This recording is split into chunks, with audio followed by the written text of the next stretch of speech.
We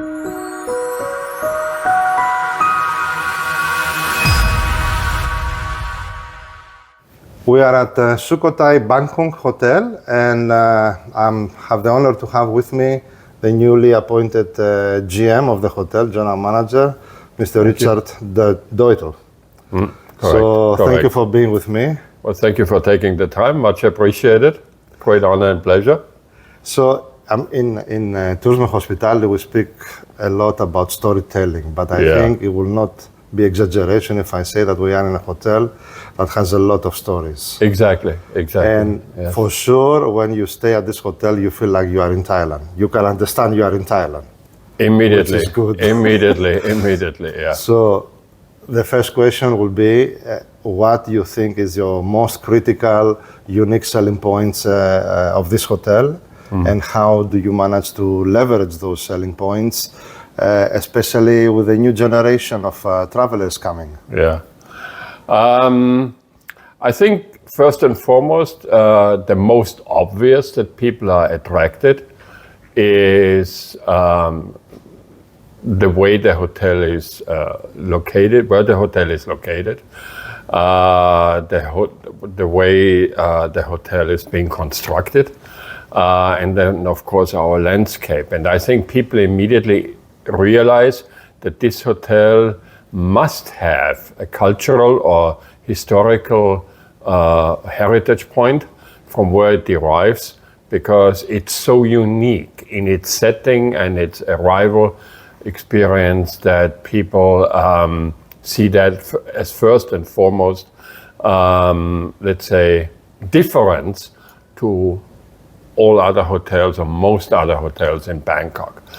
But it's not only that. I think it's not only the beautiful driveway that we have, that lets you forget immediately the buzz of Bangkok, the noise, the stress, and you immediately come in a very tranquil and calm environment.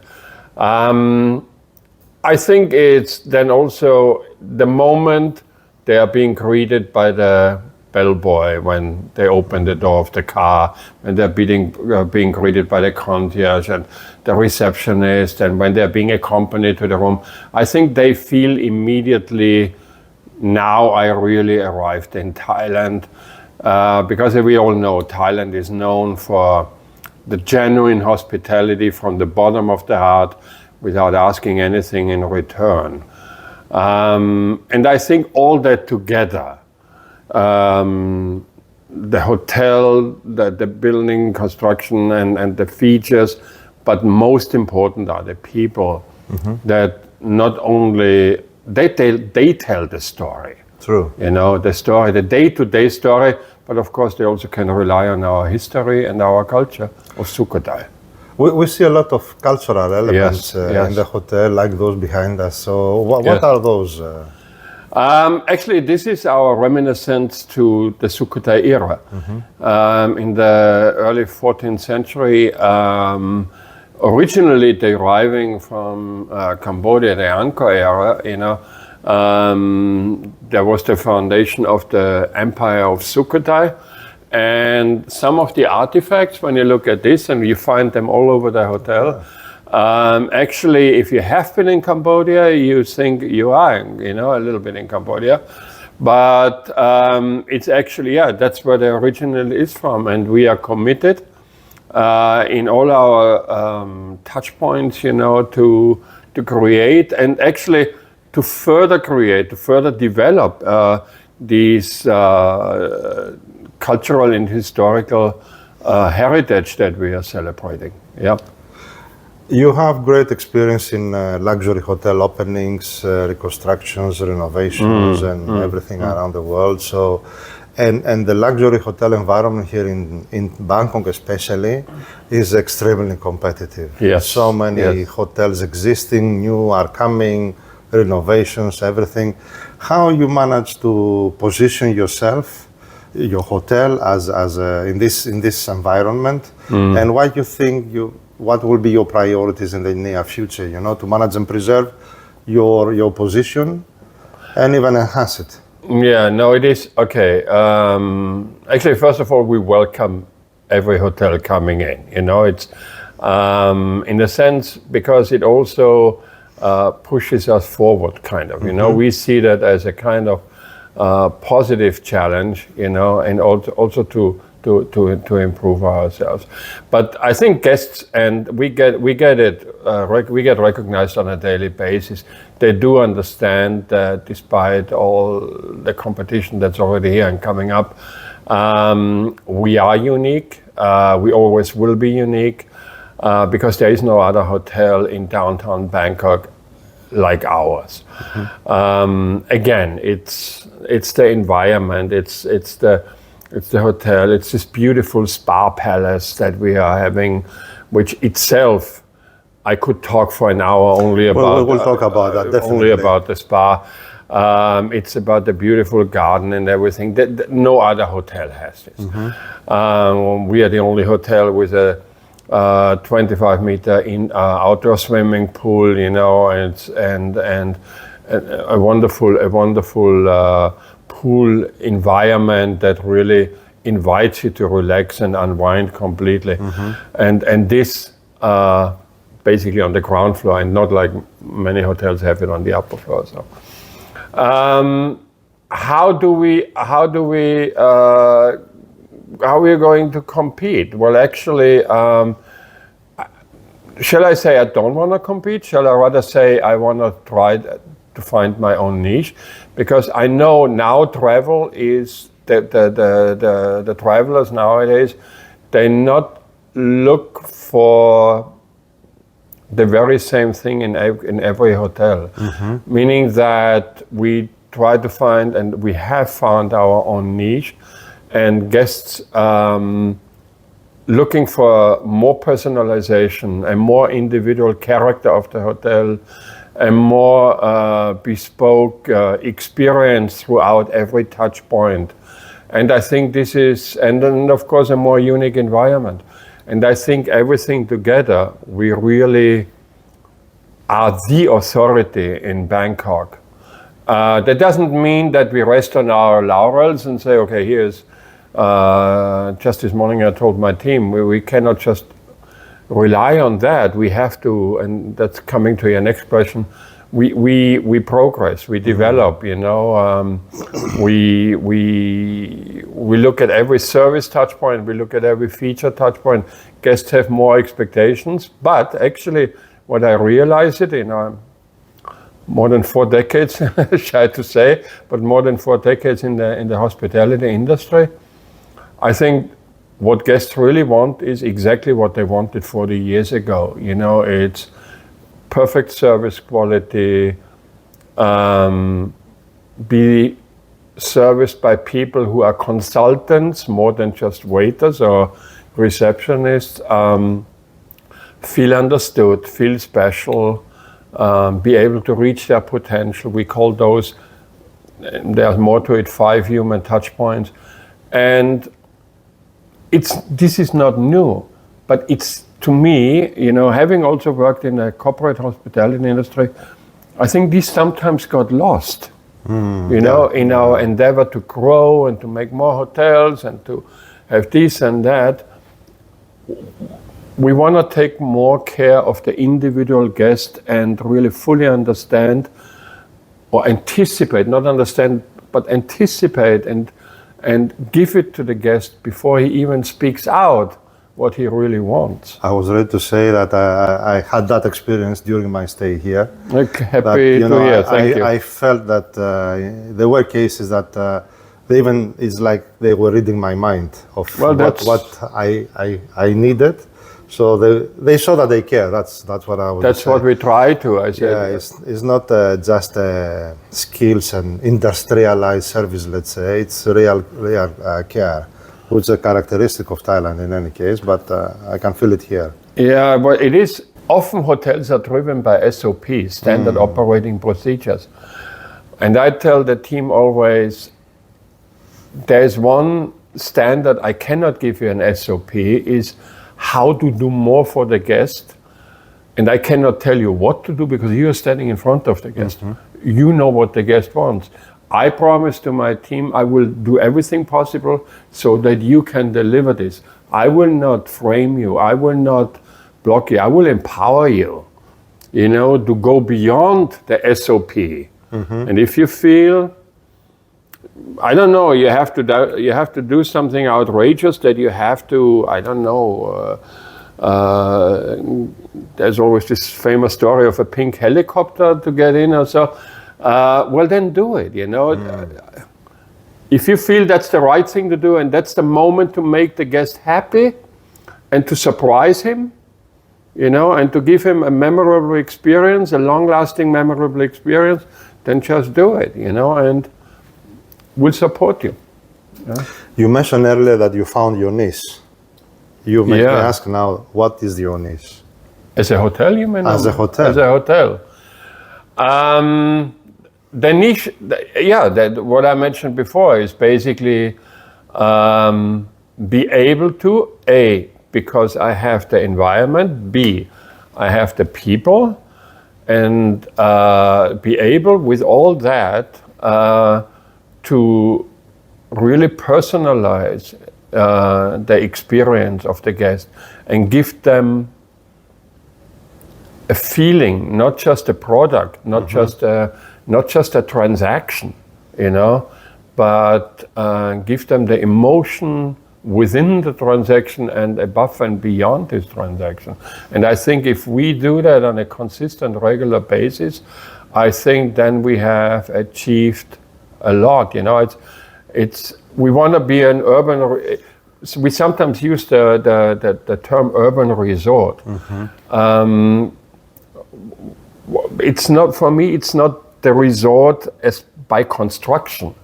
For me, it's a mind resort, I would like to guest, and that's the niche I wanna, and we are managing very good, and we're aiming to, of course, to be on more consistent level, is to elevate the guest's mind out of the ordinary and to let him flow like in a sphere that he feels completely like in a cotton, So from what you described, what would you say is the profile of the guest that you receive now? Because wherever I go, whichever conference I attend, they always speaking about the Generation Z. Yeah. And, which is coming. They need hyper personalization, and they are high demanding, and this and that. But and very recently also you renovated both the main wing and even the spa and the lounge, the club area also.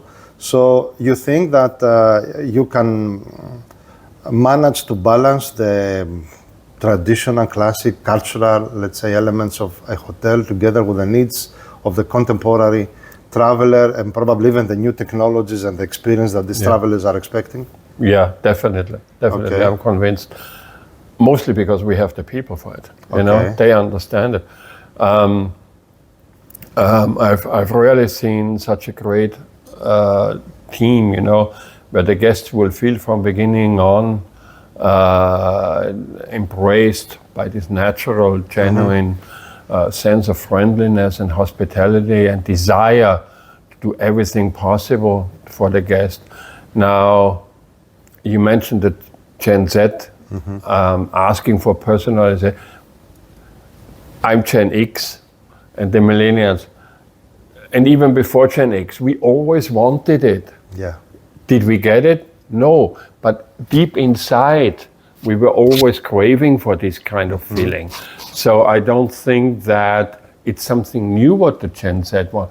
They maybe are more demanding by speaking it out. Okay.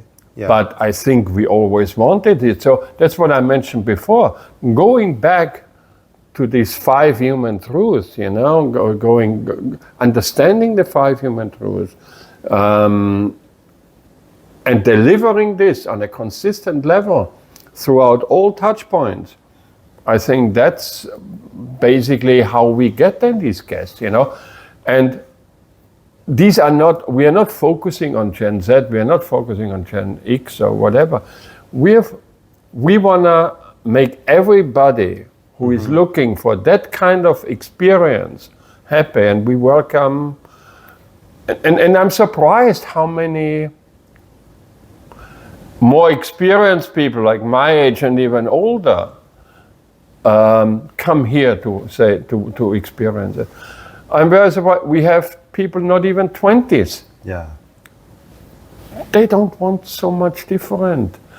And yes, maybe technological. They are happy they come in a room where they can connect their mobile phone with their TV and watch their YouTube and even edit their YouTube video directly on the TV and send it out all over the world. Now Gen X, like me, we may not want to do that. We still like to have our architectural book and want to enjoy those nice pictures. We have those as well. But of course we have all the internet connections and everything so that you're always connected to the world. We have the smart systems control in every guest room. You don't need to get up in order to switch on all the lights and air conditioning and all this kind of thing. So we are up to date. And we are continuing to go up to date. And there's not a single day we are not looking for improvement opportunities and put them in the CapEx. But what is very interesting is, as I said earlier, the combination of the traditional, the classic, the culture, with the modern. Yeah. And I want you to give us some information more about the spa, because we saw this exceptional design which looks very authentic. Yeah, and it is authentic. And it is authentic. So give us some more information about the... Yeah, the spa. This is, I don't know, my eyes are getting glancing when I talk about this. Because every day when I passed by there when I was, I said how privileged I am to work in a hotel where I have such an environment. Well, the spa is a story itself by the construction already. It used to be a residential building and annexed to a meeting space that we were having. And then our owning group, the chairman, Chairman Cha, he's a visionary. His father was already a visionary. And he's also a true lover of Thailand, and the beauty of Thailand, and very much embraces Thailand and the culture and the history and everything, and respects it very much. So what happened was, we had this building, and he said, okay, Thailand is about wellness. It's one of, not Thailand is about, but there's a strong feature about wellness, relax, well-being, health and everything. So how can we bring this into our Sukhothai Bangkok? And so he basically gave up this residential compound because he saw, okay, it's very traditionally constructed, but wanted to make it bigger. Now, there is also the story to it, as he himself told me, has a friend who had a very traditional house somewhere outside Bangkok, for whatever reason wanted to give it up, but did not want to just sell it to anybody who may eventually destroy it and build something new. No, he said, okay, I want to give it to somebody who appreciates that building. So the chairman said, okay, I'll take it.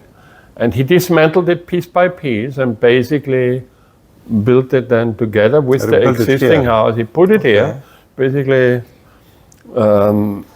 beamed it over, so to say, and made a beautiful haven of it's not only a physical but also a spiritual era of relaxation and well-being, and added then some very unique features like the Turkish hammam, like the Moroccan hammam, centered by a fountain with 7 shelves, sprinkling water, which actually in the Buddhism culture and religion has a very deep meaning in regards to the spirit and the mindset of people. So, yeah, and puts this here basically in the thing. needless to say, our spa therapists offer one of the best. Until now, I was not a spa user, but this spa convinced me to become a spa user. Yeah, definitely. Amazing story. So I cannot avoid to ask you, because there are a lot of discussions regarding the sustainability in the hospitality industry, Yes. and how the hotels are handling this green operation procedures, waste management is very important. Yeah. There are even voices that they are saying that there is a lot of waste of food in the buffets. So maybe some suggestions, they say maybe we should stop offering a buffet in the breakfast, or maybe exaggerate a bit. But what is your approach? What is your hotel doing on these issues? Yeah. Actually, we always have taken this very serious, and actually we are fully in line with our founding company, Hong Kong Resort International, that already in Hong Kong developed a huge estate, but always under the premise to reduce carbon dioxide emission, and whatever they do is always under the premise to reduce the negative impact on the environment. And we as a hotel, we have been, I think, on a spearhead. We are not just following other brands or so of this initiative, and have always tried to, let's say, see where we can contribute. Can you give me some examples? Plastic reduction of plastic. Just this morning, we had a discussion on. We have a wonderful health club, and we have this cardio equipment. And normally, people expect cardio equipment to have plastic bottles of water next to it. And we want a service that we want to offer the water, but we said, no, we don't do it as long as we don't find a better solution than the plastic bottles. You mentioned the food waste. Now, food waste has an enormous impact. Well, there are ways. Guests like the buffet. They like their selection. They like their choice. They don't want to be told. They don't want to have to tell somebody what they want to eat. Guests want to have the freedom. So I think a buffet will always have to be an option. But I think certain dishes you can make a la minute, so a la carte. Make it a sort of a la carte semi-buffet like we have in our Italian restaurant, La Scala. We offer a beautiful antipasti buffet and then a wonderful dessert buffet. But all the main ingredient, the main dishes are served at a la minute, and the guest has the choice, We control the food waste of the buffet. We control the wet waste of what the guest is throwing away. And then how you do that? Well, we measure this, but we weigh this. We have touch points of measurement, and then we weigh this. And then actually, the goal is then we adjust what we can do. What one can do is basically adjust the buffet offerings when you realize certain dishes are regularly not in demand. Then you say, okay, we take it away, and we don't offer that anymore. We look at overproduction, we reduce the pre-production that is necessary for a buffet to its absolute minimum, and while the buffet is running, behind the scene, we prepare then the dishes à la minute for the buffet, so that by the end of the day we really have the minimum amount of food leftovers, which, by the way, doesn't have to be always thrown away. Eventually, we're also looking in Bangkok, but this is at the beginning stage for organizations that eventually want to pick up that food, under hygiene and sanitary conditions, of course, and eventually give it to those people that are in need, because there is poverty all over, so we can do this as well. So avoid the waste. Of course, we check our water. Filter the water carefully. We try to we have our own laundry. We work for other hotels as well. in order to maximize the use of the machines. So that overall per kilo will reduce the waste of water, will reduce the waste of chemicals, because every hotel that has a laundry usually operates only 8 hours, but 16 hours it's not operated. That means there's a lot of overproduction, overuse of chemicals and water and so that. We take on a contract from outside in order actually, not for a money reason, because actually we are very lean on that, no, because we want to make sure that the cost or not the cost, but the use of chemicals, the use of water and everything per kilo washed is being reduced. Yes. Okay, very interesting. So I wanted to ask you about the personnel, because globally in hospitality there are complaints that after COVID especially there is a lack of demand from people to work in the hospitality industry. Yes. So it's difficult to find experienced, skillful staff these days. But from what you told me earlier, I think that even if your staff is not experienced, you can inspire them. Yeah, I hope so. But you face this problem. You see this problem here also. Yeah. I would not be honest if I say no, we don't face this problem, because it's not a hotel problem, it's an industry problem. It's, I think, a global problem, because I speak to colleagues in the US, I speak to colleagues in Australia, in Europe. We all face the same issue. And I don't want to go too much now really into how it comes from, where it comes from.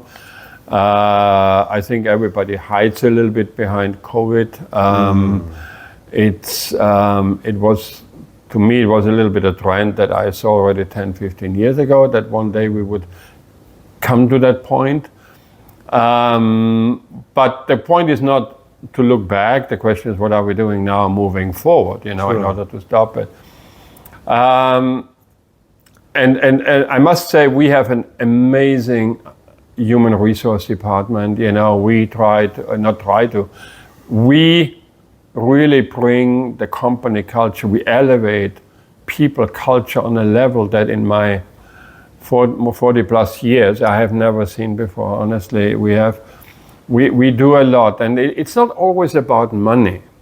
It's about making the people feel part of a community, and I think that is where hotels have an opportunity, and of course our hotel, because we are not framed by a big corporate, top-down culture. This is what we do. We have freedom. We have a human resource team that is very creative in wanting to feel our team really good. From simply the feeling point of view, but also from creating a development structure, a transparent development structure, offering this to our people, giving the people a future, giving the young people a direction. I think that is something what we can and want to do. Is we feel that a lot of young people are lost for whatever reason. It's parental lack of guidance, it's society developed too fast and did not take care enough of the children, and so that's an opportunity that we show the people the beauty of the industry, the beauty of working with people, putting a smile on a person's face. And you see, now I managed to make a smile on you. You did. So I managed. And be honest. Yes, when people work together, sometimes it's challenging, but at the end of the day, it's not rocket science, Provide a framework, transparent framework where they can blossom, where they can do whatever fits their personality. Hotel industry is so great, we have something for extrovert people, we have something for introvert people, we have something for the nerds, computer freaks. We have so many different areas in a hotel to offer That nobody should say, yeah, in the hospitality industry, I need to be able to talk a lot and this. No, it's not that. Then you work in the back of the house. You can make wonderful careers out of IT, wonderful careers out of engineering, wonderful careers out of finance and other departments, and general managers come out of all these disciplines. And not everybody needs to be a general manager. We have people that are working here for 30 years, 40 years, 35 years we are now, and we have people still that were there from the beginning. And we have people that just today I signed a person getting retired, but he doesn't want to get retired. He wants to stay here. He said, no, I feel so good here that I want to continue working here. So this is the biggest compliment that you can get. I know many hotels where the people are counting down their days before they get retired and they go. Here we have actually quite a lot of people who are beyond that age and they're still here. And who knows, maybe me as well, Well, I think that you should consider to become a teacher, You would inspire a lot, a new generation to come and join hospitality industry. Well, when I usually I love giving speeches to the young generation, and whilst I try to inspire them to stay in the industry, I try also to inspire them to how to approach life in a positive, encouraging way, and to go for the right values. Great.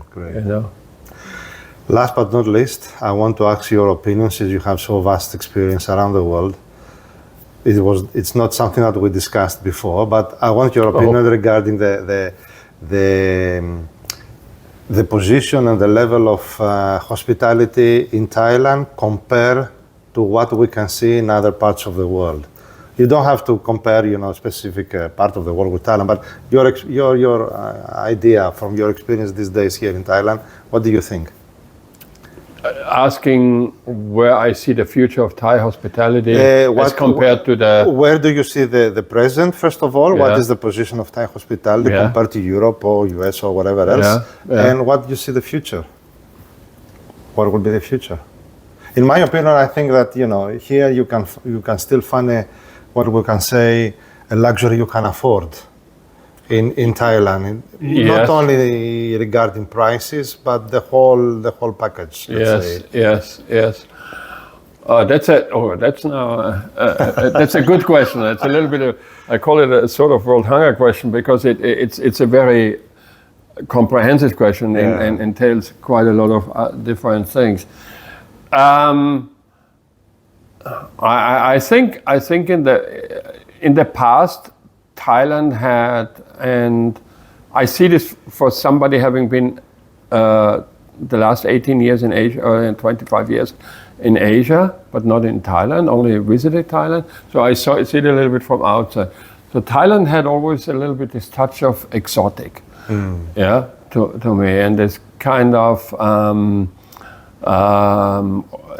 let's say, original Thai cultural, unique, let's say, approach, and preserve that image very well. I think one of the strongest points of Thai, as we mentioned before, is the genuine sense of hospitality, the friendliness of the people within each other, and never hear a loud word, never hear anything aggressive. That doesn't mean that emotions are not being expressed, but I think here people can learn how to go through life in a real great way, and but that was not the question. Your question was about the Thai hospitality. But I think that's a strength, that despite all, because hospitality in the end comes down to the point, people to people business, understanding and giving and not taking, but you will be given. You give, you will be given, And I think Thailand will go away and has gone away from this purely exotic, has transformed to a more modern country, and the city of Bangkok is a great example, and even other cities like Phuket, Pattaya, and all this, how they have shaken off a little bit their history, but not given up their traditions, moved into the 21st century. But I think always with this red line or the strong backbone, we are Thai, we are proud to be Thai. We are not compromising on our cultural and historical and social strengths, and we are not adjusting. We have a certain frame within. We are flexible, of course, so it doesn't mean they are very stubborn. And I think that's where Thailand will head, to me, in a prosperous future. You know, I think it will be sustainably seen as a major tourist attraction. I mean, Bangkok has 35 million, 36 million people coming in every year, and I think the ambition is to have 40 million very Thailand soon. in general, And I think that is definitely a goal that will be achieved, because more and more people will understand and learn it's not only exotic, but it's affordable luxury, and paired with the people culture, that more and more people will be attracted. Now, I only can hope, but I'm pretty confident in the people that they will not